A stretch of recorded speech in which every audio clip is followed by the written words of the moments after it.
अल्फाज़ मानी में तफावुत नहीं लेकिन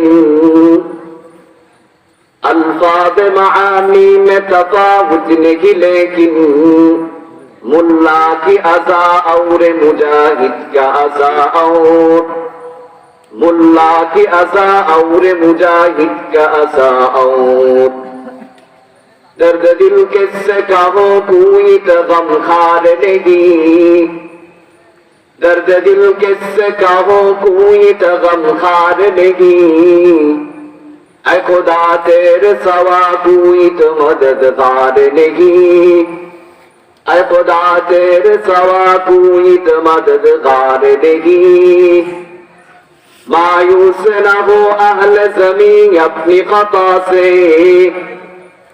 मायूस न हो अहले ज़मीन अपनी खता से तकदीर बदल हो जाती है मुस्दर की दुआ से तकदीर बदल हो जाती है मुस्दर की दुआ से दुनिया में को दुनिया का तलबगार नहीं है दुनिया में को दुनिया का तलबगार नहीं है बाजार से गुजरते हैं लेकिन खरीदार नहीं है बाजार से गुजरते हैं लेकिन खरीदार नहीं है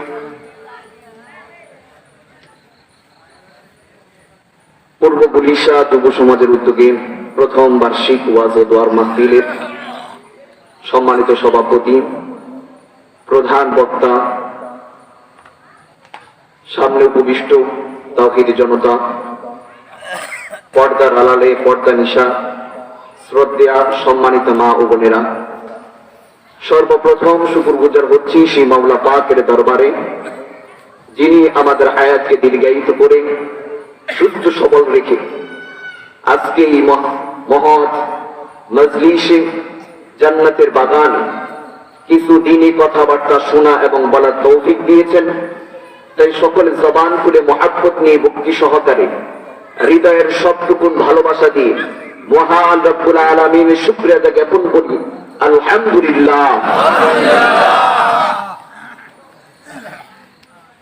যে আল্লাহ আমাদের জবান দিয়েছেন যে আল্লাহ আমাদের দেহে শক্তি দিয়েছেন সেই আল্লাহর শুকরিয়া তার আওয়াজটা একটু কম হয়ে গেছে মুহতারাম হাজিরিন আল্লাহ পাক আমাদেরকে কি পরিমাণ নিয়ামত দিয়েছেন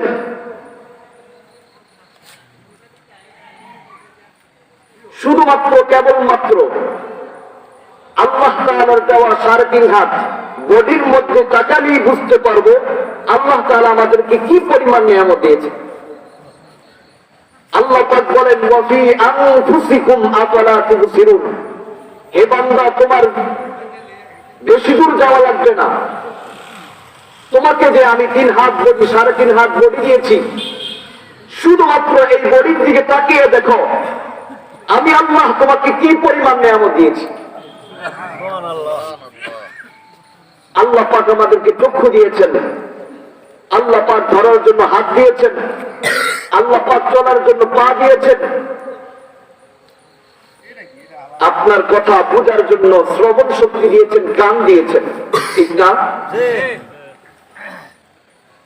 একজন অন্ধ ব্যক্তিকে যদি আপনি জিজ্ঞাসা করেন এ অন্ধ ভাই আপনার জীবনে চাওয়া পাওয়া কি ওই অন্ধ লোকটি বলবে আমি দুনিয়াতে তেমন কিছু চাই না আমি ভালো বাড়ি চাই না ভালো ঘর চাই না সম্পদ চাই না ভালো খাবার চাই না আল্লাহ যত সুন্দর পৃথিবী তৈরি করেছেন আমি তো আমার চক্ষু না থাকার কারণে দেখতে পাই না আমি জীবনে এইটুকুই চাই আল্লাহ পাক যেন আমার দৃষ্টিশক্তিটা ফিরিয়ে দেয় ঠিক না আপনি যদি কোন বধির ব্যক্তিকে জিজ্ঞাসা করেন অবধির ব্যক্তি আপনি জীবনে কি চান সে একটাই কথাই বলবে আমি জীবনে তেমন কিছু চাই না আমার কথা মানুষ বোঝে কিন্তু আমি মানুষের কথা বুঝি না আমার শ্রবণ শক্তি নাই আল্লাহ পাক যেন এই শ্রবণ শক্তি আমাকে দিয়ে দেয় ঠিক না আপনি যদি কোনো বোবা ব্যক্তি যে কথা বলতে পারে না তাকে জিজ্ঞেস করেন, হাবুবা ব্যক্তি তুমি জীবনে কি চাও? অথবা ব্যক্তি বলবে, আমি জীবনে তেমন কিছু আমার চাওয়া পাওয়া নাই, তেমন ঘর বাড়ির প্রয়োজন নাই, তেমন সম্পদের প্রয়োজন নাই, ভোগ বিলাসিতার প্রয়োজন নাই। আমি চাই আমার মনের ভাষাটুকু আমি যেন ব্যক্ত করতে পারি। আমি চাই আল্লাহ তাআলা যেন আমার মুখের ভাষাকে আমি মানুষের সামনে তুলে ধরতে পারি। এই শক্তি আল্লাহ পাক যেন আমাকে দিয়ে দেন, ঠিক না? আপনি যদি কোনো পঙ্গু ব্যক্তিকে জিজ্ঞাসা করেন, অপঙ্গু ব্যক্তি তুমি জীবনে কি চাও? আমাদের তো জীবনে কত চাওয়া পাওয়া। এই সমস্ত লোকদেরকে যদি আপনি জিজ্ঞাসা করেন, এই পঙ্গু ব্যক্তি তুমি জীবনে কি চাও? ওই পঙ্গু ব্যক্তি বলবে, আমার জীবনে তেমন চাওয়া পাওয়া নাই, আমি চাই 10টা মানুষ যেভাবে হাঁটা চলা করতে পারে আমিও যেন সেই 10টা মানুষের মতো হাঁটা চলা করতে পারি, ঠিক না? এত বড় বড় নিয়ামত, যেই দৃষ্টি শক্তি একমাত্র অন্ধ ব্যক্তির জীবনে চাওয়া পাওয়া ছিল, যেই শ্রবণ শক্তি একমাত্র বধির ব্যক্তির জীবনে সবচেয়ে চাওয়া পাওয়া ছিল, যেই হাত পাওয়া পঙ্গু ব্যক্তির সবচেয়ে জীবনে চাওয়া পাওয়া ছিল, আল্লাহ পাক আমাদেরকে এমনিতেই আবেদন ছাড়া দিয়েছেন, ঠিক কিনা? আমরা কি কখনো এটার জন্য আবেদন করেছি আপনার দরবারে যে আল্লাহ আমাদেরকে এত কিছু দিয়েছেন? সেই আল্লাহ তাআলার দরবারে আরেকবার জবান উঁচু করে উচ্চ স্বরে কালিমাতুশ শুকরিয়া আদায় করে দেন, আলহামদুলিল্লাহ, আলহামদুলিল্লাহ।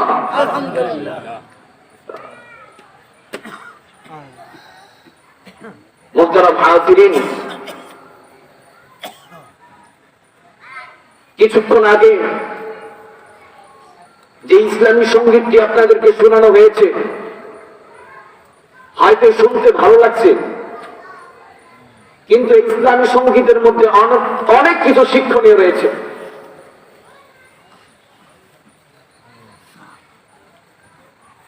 আমরা মৃত্যুকে বিশ্বাস করি,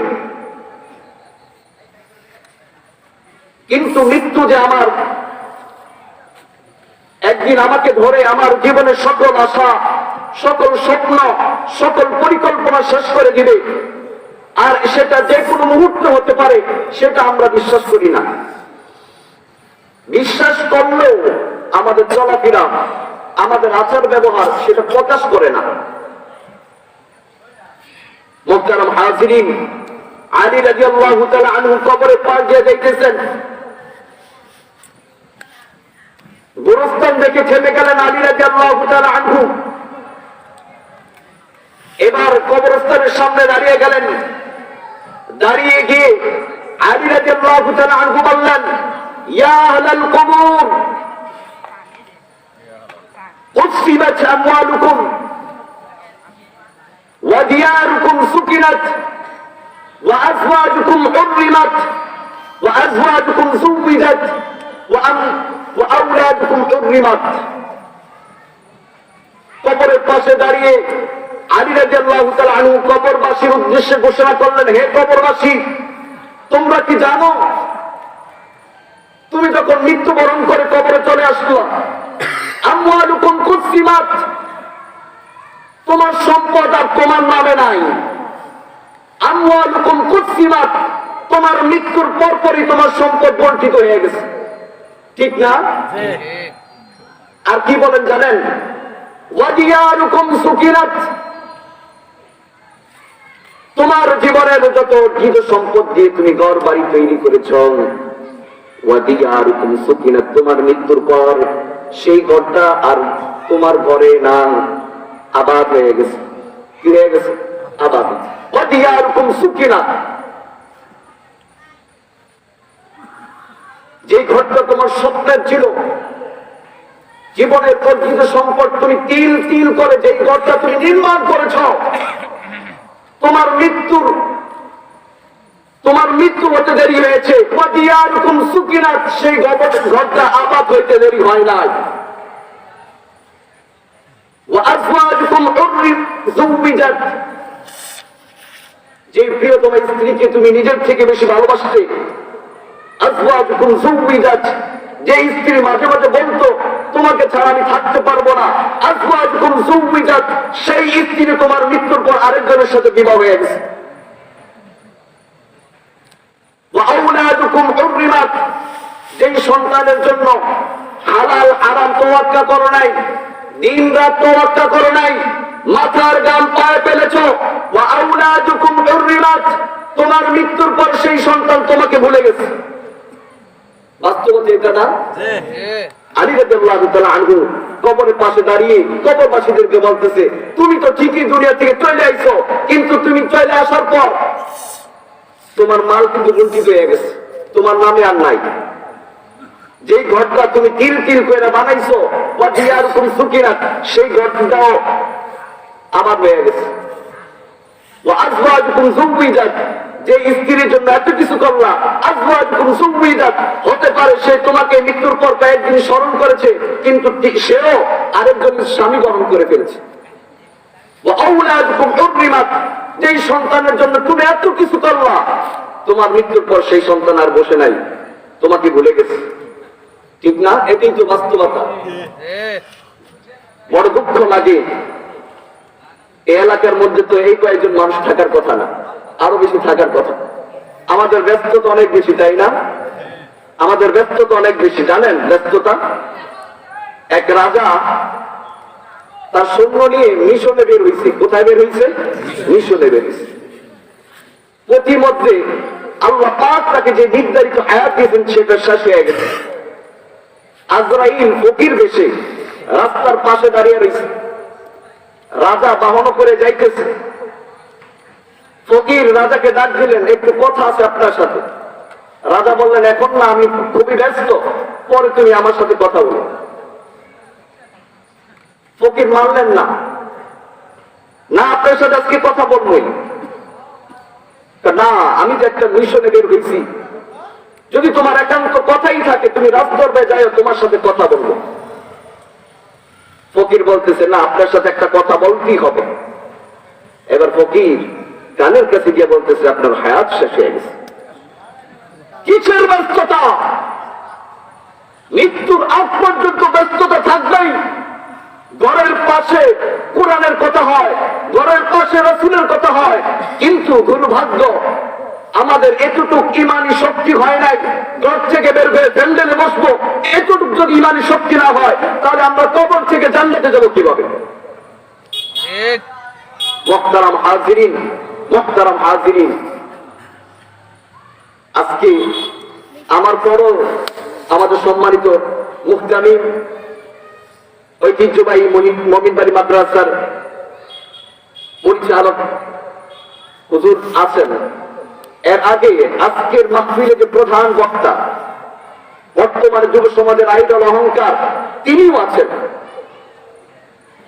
আপনাদের থেকে একটা কথা নিয়ে যাচ্ছি, আপনারা শেষ পর্যন্ত থাকবেন তো? ইনশাআল্লাহ। বৌমা আর শাশুড়ি নদীর পাড়ে গোসল করতে গেছে। তো শাশুড়ি বলতেছে মা আমি তো আমার পিঠ জ্বলতে পারি না, তুমি একটু কষ্ট করে আমার পিঠটা ডইলা দাও। আর বৌমা শাশুড়ি পিঠ জ্বলতে যায় কিন্তু পারতেছে না। শাশুড়ি বলতেছে কি বাবা তুমি পিঠটা ডইলা দাও না, কমা দিতেছি। এরকম ভাবে কয়েকবার বলছে। এবার শাশুড়ি বৌমাকে বলতেছে তুমি যে আমাকে পিঠ জ্বলে দিতেছে না। এবার বৌমা বলতেছে মা আমি যখনই আপনার পিঠ জ্বলতে যাই আমার হাত তো আসে না পিঠ জ্বলার জন্য, আমার পা আগে চলে আসে। শাশুড়ি বলতেছেন হ্যাঁ তুমি তোমার পা দিয়ে আমার পিঠ জ্বলো, কারণ আমি আমার শাশুড়ি যখন আমাকে তার পিঠ জ্বলার জন্য বলেছিল আমি তাকে অবজ্ঞা করে আমি আমার পা দিয়ে তাকে পিঠ জ্বলেছি, এই জন্য তুমি শত চেষ্টা করলো তোমার হাত আসবে না, তোমার পাই আসবে। মুহতারাম হাজিরিন, মুহতারাম হাজিরিন, আমি যদি আমার বাবার জন্য দোয়া করি, আমার আত্মীয় স্বজনদের জন্য দোয়া করি, আমার সন্তান আমার জন্য দোয়া করে। ইনশাআল্লাহ আখেরি মুনাজাত দিয়ে সবার জন্য দোয়া করে যাবো ইনশাআল্লাহ। সকলে বলে ইনশাআল্লাহ। ইনশাআল্লাহ আল্লাহ তাআলা সকলকে কবুল আর মঞ্জুর করুন। সকলে বলে আমিন। আল্লাহ তাআলা আমাদেরকে অসংখ্য অগণিত নিয়ামত দিয়েছেন। এক ব্যক্তি বাড়িতে বসে খাবার খাইতেছে, ঘরে থেকে দেখতেছে একজন লোক ডাস্টবিন থেকে খাবার কিনে নিচ্ছে। উনি চোখের পানি ছেড়ে দিলে, ওই লোকটা থেকে তো আমি ভালো আছি, ঠিক না? যে লোকটা ডাস্টবিনে বসে ডাস্টবিন থেকে খাবার খুঁজে খাইতেছিল, ওই লোকটা দেখলো তার পাশ দিয়ে একটা অ্যাম্বুলেন্স করে রোগী যাইতেছে। ডাস্টবিন থেকে খাবার খোঁজা লোকটি বলতেছে, হ্যাঁ ওই অ্যাম্বুলেন্সে যে রোগীটা যাইতেছে তার থেকে তো আমি ভালো আছি, ঠিক না? অ্যাম্বুলেন্সে করে যে রোগী হাসপাতাল পর্যন্ত পৌঁছলো, হাসপাতাল পর্যন্ত পৌঁছে দেখলো সেখান থেকে মরা দেহ একটা বের হয়ে যাইতেছে। তখন ওই রোগী বলতেছে, না আমি তো এই লোকটা থেকে ভালো আছি, ঠিক না? মুহতারাম হাজিরিন, এই কথাটা কেন বললাম? আল্লাহ তাআলা আমাদেরকে হায়াতে রেখেছেন, এটা আমাদের জন্য সুবর্ণ সুযোগ। এখনো ইচ্ছা করলে আখিরাতকে সাজাইতে পারবো, ঠিক না? এখনো ইচ্ছা করলে আমার অতীতের গুণ আছে, একজন খাঁটি ওলি আল্লাহ হয়ে যেতে পারবো, ঠিক না? এক লোক কবরে পাশ দিয়ে যাইতেছে, হঠাৎ করে শুনলেন কবরের মধ্যে সুবহানাল্লাহ, আলহামদুলিল্লাহ, আল্লাহু আকবার, এই ধরনের জিকির চলতেছে। উনি তো আশ্চর্য হয়ে গেলেন, হ্যাঁ দুনিয়ার উপরের মানুষ জিকির করে না, কবরের মানুষ জিকির করতেছে, এটা তো আশ্চর্যের বিষয়, ঠিক না? তিনি আশ্চর্য হয়ে কবর পাশে দাঁড়িয়েলেন। আল্লাহ তাআলা ওই কবরবাসী জবান খুলে দিলেন। ওই লোকটা কবরবাসীকে জিজ্ঞাসা করলেন, ভাই তুমি তো অনেক সৌভাগ্যবান ব্যক্তি, তুমি কবরে বসে আল্লাহ জিকির করো, তুমি তো অনেক সৌভাগ্যবান ব্যক্তি। এবার ওই লোকটিও ওই কবরবাসীকে জিজ্ঞাসা করলো যে আপনি দিনে কতবার এরকম আল্লাহর জিকির করেন? ওই কবরবাসী বলল, আমি কবরে বসে লক্ষবার কোটিবার আল্লাহ জিকির করি। এই কথা শুনে দুনিয়ার থাকা লোককে বললেন সুবহানাল্লাহ, সুবহানাল্লাহ।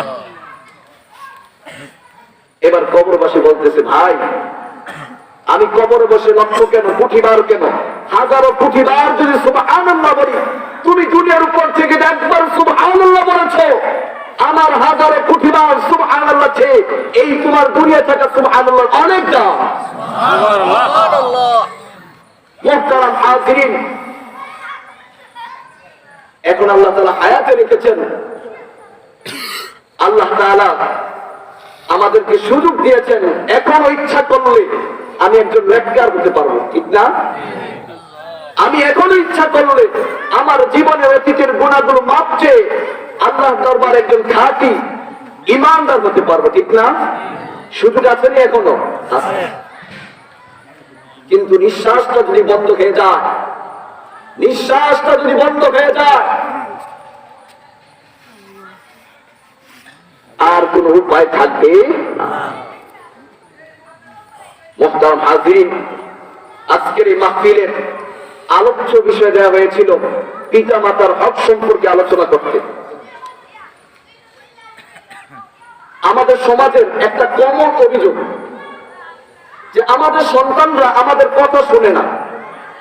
প্রায় অভিভাবকদের একটা কমন অভিযোগ হলো আমাদের সন্তানরা আমাদের কথা শুনে না।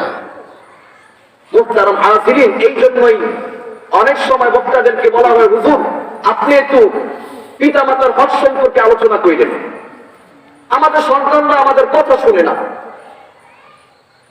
এরকম একটা অভিযোগ নিয়ে আমিরুল মুমিনিন হযরত ওমর রাদিয়াল্লাহু তাআলা আনহুর দরবারে একজন পিতা আসলেন।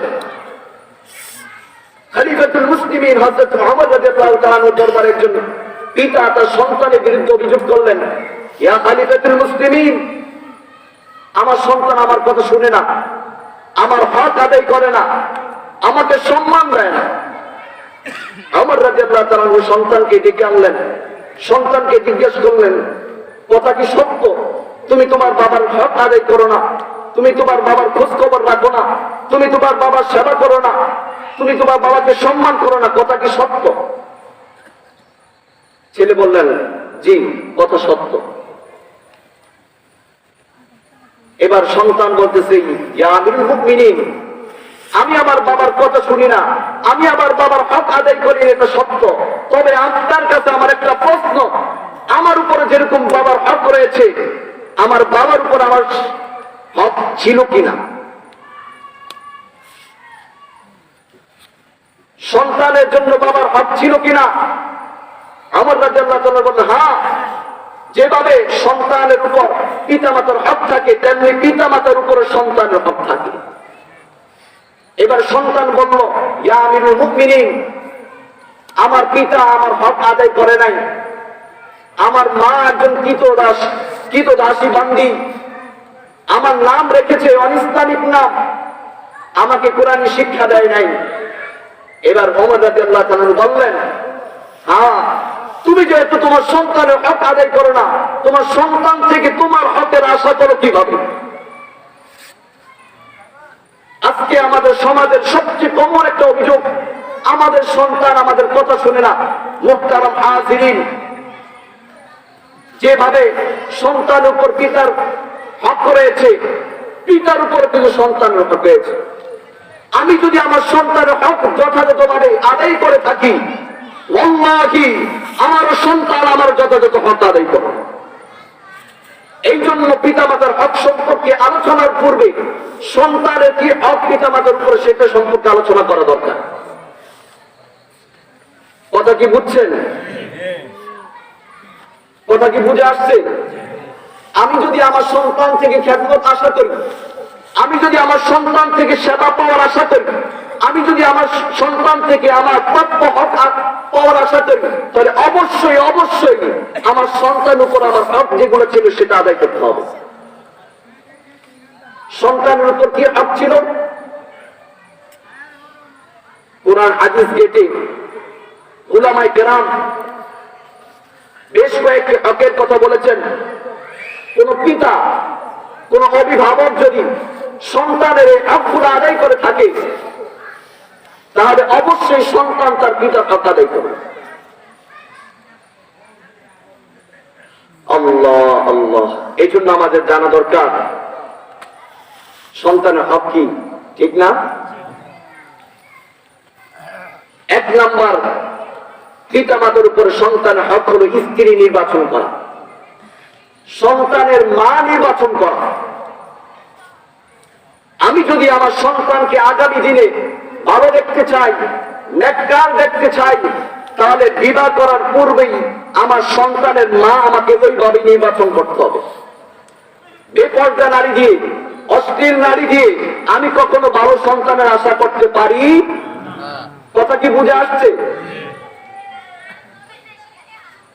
কথাটা ক্লিয়ার করার জন্য ছোট্ট একটা উদাহরণ টানতেছি। মনে করেন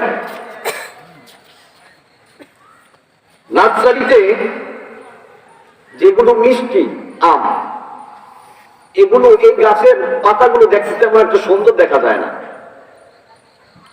গাছটাও তেমন একটা সুন্দর দেখা যায় না, কিন্তু যেগুলো টক জাতীয় আম, চুকা, ওই গাছগুলো দেখতে বেশ তাজা তোজা, ফিটনেস খুব ভালো।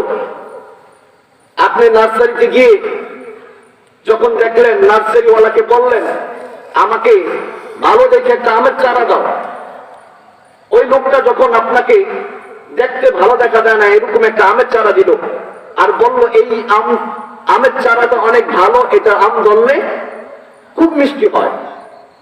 আপনি দেখলেন যে গাছটা দেখতে তেমন সুন্দর না, পাতাগুলো জীর্ণ শীর্ণ। আপনি চিন্তা করলেন না এটা নেওয়া যাবে না, এটা নিলে মানুষ কি বলবে? মানুষ বলবে যে তোমার কি চোখ নাই, নার্সারিতে গেল একটা ভালো আমের চারা আনতে পারলা না। ওই নার্সারিওয়ালাকে বললো একটা ভালো দিকে আমের চারা দাও। তো যেই আমটা ঠুকা টক জাতীয় হয়, সেই গাছটা দেখতে খুব সুন্দর, নার্সারিওয়ালা ওই আমের চারাটা দিল। এখন আপনাদের কাছে প্রশ্ন, বাড়িতে এনে এই আম গাছটা যথার্থ পরিচর্যা করলো, এটা সেবা করলো, যুগ যুগ ধরে এটা সেবা করে যাইতেছে, এটা থেকে কি কখনো মিষ্টি আমের আশা করা যায়? এটা থেকে কখনো মিষ্টির ফলের আশা করা যায় না। মুহতারাম হাজিরিন, আমরা যদি আমাদের আগামী প্রজন্মকে ভালো রাখতে চাই, আমি যদি আমার সন্তানকে ভালো সন্তান হিসাবে দেখতে চাই, তাহলে স্ত্রী নির্বাচনের ক্ষেত্রে, মা নির্বাচনের ক্ষেত্রে আমাকে যথার্থ ভূমিকা রাখতে হবে। সিরিয়াল দেখনেওয়ালা মেয়েকে আনলাম ঘরে, সেই ঘরে থেকে আব্দুল কাদের জিলানী পয়দা হবে না। ঠিক নেই? আল্লাহ রাসূল সাল্লাল্লাহু আলাইহি ওয়াসাল্লাম বলেন, তুনকাহুল মারআতু লিআরবাঈন, আরবরা চারটা দিক দেখা বিবাহ শাদী করে। এক নাম্বার মেয়ের সম্পদ দেখা, দুই নাম্বার মেয়ের রূপ ও সৌন্দর্য দেখা, তিন নাম্বার মেয়ের বংশ দেখা, চার নাম্বার দিনদারিত্ব দেখা। আল্লাহ রাসূল বলেন, তবে তোমরা দিনের ক্ষেত্রে বেশি প্রাধান্য দিবে, দিনের ক্ষেত্রে বেশি প্রাধান্য দিবা। আর আজকে আমাদের সমাজের অবস্থা কেমন হয়ে দাঁড়াইছে? আল্লাহ রাসূল বলেন, মেয়ের সম্পদ আছে, মেয়ের রূপ ও সৌন্দর্য আছে, মেয়ের বংশ ভালো, কিন্তু দিনদারিত্ব নাই, কোরআন শিক্ষা নাই, ধর্মীয় শিক্ষা নাই, নীতি নৈতিকতা শিক্ষা নাই। আল্লাহ রাসূল বলেন সেটা চলবে না। আর মেয়ের তেমন সম্পদ নাই, মেয়ের বংশ তেমন ভালো না, মেয়ের রূপ সৌন্দর্য তেমন একটা নাই, কিন্তু দিনদারিত্বের ক্ষেত্রে খুবই পাকা, ধর্মের ক্ষেত্রে খুবই পাকা। আল্লাহ রাসূল বলেন সেটা চলবে, কিন্তু পূর্বেরটা চলবে না। এই জন্য মুহতারাম হাজিরিন, কথাগুলো খুব ভালো করে বুঝবেন। আমি যদি আমার সন্তান থেকে হক আদায় করতে চাই, আমি যদি আমার বৃদ্ধ বয়সে আমার সন্তান আমাকে সেবা করুক, এটা করতে চাই, তাহলে অবশ্যই আমার সন্তানের উপর যে হক আর ছিল সেটা আদায় করতে হবে। আমার সন্তানের হক আদায় করব না, তাহলে ধরে নেন আপনি বৃদ্ধ বয়সে বৃদ্ধাশ্রমে যাইতে বাধ্য, ঠিক না? আপনি সন্তান হক আদায় করবেন না, সন্তানকে নীতি নৈতিকতা শিক্ষা দিবেন না, সন্তানকে ধর্মীয় জ্ঞান শিক্ষা দিবেন না, তাহলে জেনে রাখুন এই সন্তান আপনার গায়ে হাত তুলতে একটু দ্বিধা করবে না। মুহতারাম হাজিরিন, আমরা যারা বিয়ে করে ফেলেছি,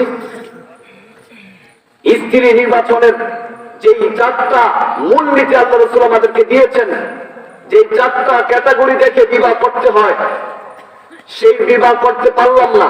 এখন আমাদের করণীয় কি? এখন আমাদের করণীয় সেটাকে শুধরানোর চেষ্টা করা, সেটাকে শুধরানোর চেষ্টা করা। আর যারা যে সমস্ত যুবক ভাইয়েরা এখনো বিবাহ করেন নাই, আপনাদের জন্য সুবর্ণ সুযোগ রয়েছে। সমাজ একদিকে থাকবে, আপনার পরিবার একদিকে থাকবে, আপনার আত্মীয় স্বজন একদিকে থাকবে, কিন্তু আপনার একটাই ভূমিকা থাকবে, আমি কোন দিনদারিত্ব ছাড়া কোন মেয়েকে বিবাহ করব। এক ছেলে দাড়ি রাখার কারণে মেয়ে পায় না, হুজুর কাছে আসলে, হুজুর আপনাদের ওয়াজ নসিহত শুনে আমি দাড়ি রাখছি।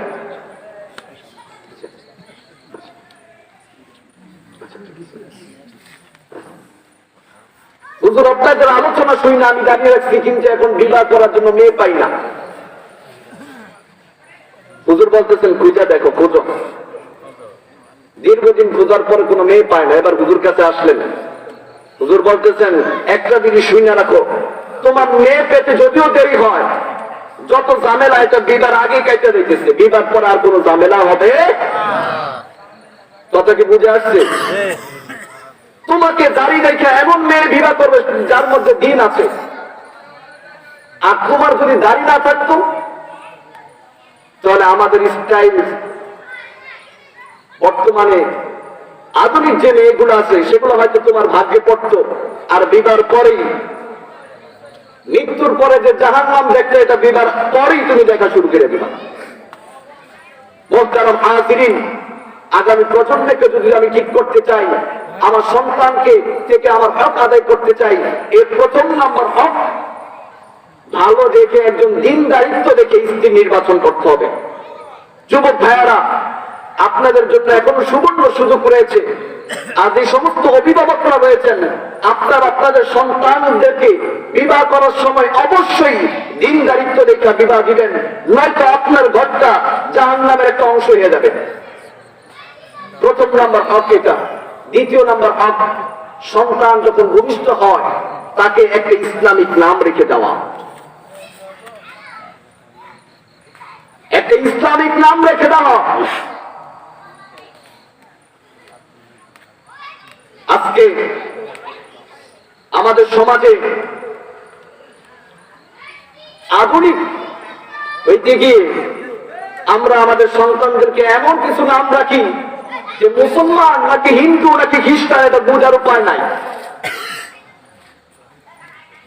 এই জন্য ওমর রাদিয়াল্লাহু তাআলা আনহু দরবারে সন্তানের বিরুদ্ধে যে অভিযোগ করলো, আর সন্তান বলল আমার পিতা আমার এমন একটা নাম রাখছে যেই নামের অর্থ কোন মুসলমানের অর্থ হতে পারে না। মুহতারাম হাজিরিন, দ্বিতীয় নম্বর হক হলো সন্তান যখন ভূমিষ্ঠ হয় তার জন্য একটা ইসলামিক নাম রেখে দেওয়া। তৃতীয় নাম্বার, অনেকগুলো হক রয়েছে, মৌলিকভাবে কিছু হক বলে শেষ করে দিতেছি। তৃতীয় নাম্বার সবচেয়ে গুরুত্বপূর্ণ যেটা, সেটা হলো তাকে ধর্মীয় জ্ঞান দেওয়া, ঈমান আমলের টিকা দেওয়া। ঈমান আমলের টিকা দেওয়া। আল্লাহ রাসূল বলেন, ছোট থাকা অবস্থায় সন্তানের মেধা পাথরে অঙ্কন করার মতো হয়, যেটা ঢুকানো হয় সেটাই থাকে। আপনি তাকে ধর্মীয় জ্ঞান দিবেন না, নীতি নৈতিকতা শিক্ষা দিবেন না, কোরআন শিক্ষা দিবেন না, হাদিস শিক্ষা দিবেন না, তাহলে তার উপরে যে পিতা মাতার হক সে কি করে বুঝবে? ওয়াবিল ওয়ালিদাইনি ইহসানা, আল্লাহ তাআলা সন্তানদেরকে জানিয়ে দিলেন তোমরা পিতা মাতার সাথে সদাচরণ করবে। এই যে একটা হুকুম আল্লাহ পক্ষ থেকে, এটা বুঝার জন্য তার তো দ্বীনি জ্ঞান লাগবে, ঠিক না? আপনি যদি আপনার সন্তানকে দ্বীনি নৈতিকতা শিক্ষা না দেন, ধর্মীয় শিক্ষা না দেন, তাহলে সে কি করে বুঝবে যে আমার উপরে পিতা মাতার হক আছে? মুহতারাম হাজিরিন, একটা ঘটনা বলি শেষ করে দিতেছি। এক অ্যাডভোকেট সাহেবের বাবা মারা গেল, জানাজার ব্যবস্থা হলো, যথা সময় নামাজ শুরু হয়ে গেল। ইমাম সাহেব প্রথম তাকবীর দিলেন, নামাজ পড়লেন, অ্যাডভোকেট সাহেব নামাজ পড়লেন। ইমাম সাহেব দ্বিতীয় তাকবীর দিলেন, অ্যাডভোকেট সাহেব নামাজ পড়লেন। ইমাম সাহেব তৃতীয় তাকবীর দিলেন। হঠাৎ করে নামাজের মধ্যে অ্যাডভোকেট সাহেব হাউমাউ করে কেঁদে দিলেন। ইমাম সাহেব মনে করলেন বাবার মৃত্যুতে শোকাহত হয়ে হয়তো ছেলে কাঁদতেছে। যথা নিয়মে নামাজ শেষ করলেন। এবার ইমাম সাহেব অ্যাডভোকেট সাহেবের কাছে গিয়ে বলতেছেন, এটা দুনিয়ার নিয়ম, কেউ দুনিয়াতে থাকবে না। ওনাকে বুঝাইতেছিলেন। তখন অ্যাডভোকেট সাহেব বলতেছেন, হুজুর আপনি কি মনে করেছেন তৃতীয় তাকবীরের সময় যে আমি কেঁদে নিয়েছিলাম সেটা আমার বাবার শোকাহাতের কারণে? এবার অ্যাডভোকেট সাহেব বলেন, না না, আমার বাবার মৃত্যুতে আমি তখন কাজী নাই। আপনি যখন প্রথম তাকবীর দিয়েছিলেন তখন প্রথম তাকবীরের পরে যে সানা পড়তে হয় নামাজে, সেটা আমার জানা ছিল, আমি পড়তে পেরেছিলাম। দ্বিতীয় তাকবীরের পর নামাজে যে দুরূদ শরীফ পড়া হয়, জানাজার নামাজে সেই দুরূদ শরীফ পড়া হয়, যার কারণে আমি দ্বিতীয় তাকবীরের পর সেই দুরূদ শরীফটা পড়তে পেরেছিলাম। কিন্তু তৃতীয় তাকবীরের পর মাইয়িতের জন্য যে দোয়া পড়া হয়, আমার বাবা আমার পিছনে যথেষ্ট অর্থ ব্যয় করে আমাকে অ্যাডভোকেট বানিয়েছিল, কিন্তু দুঃখের বিষয়, আফসোসের বিষয়, আমার বাবার আজকের এই শেষ বিদায় লগ্নে আমার বাবার জন্য মৃত্যুর সময় যে দোয়া মাগফিরাতের দোয়া করব সেটা আমার জানা ছিল না। এই জন্য আমি কেঁদে দিয়েছি। মোহতারাম হাজিরিন, আমার সন্তান থেকে তো আমি কত কিছু চাই, ঠিক না? এই চাওয়ার আগে আমার সন্তানের উপর কিছু হক আদায় করতে হবে। আল্লাহ তাআলা আমাদেরকে বুঝার আমল করার তৌফিক দান করুন। ওয়া আখিরু দাওয়ানা আলহামদুলিল্লাহি রাব্বিল আলামিন।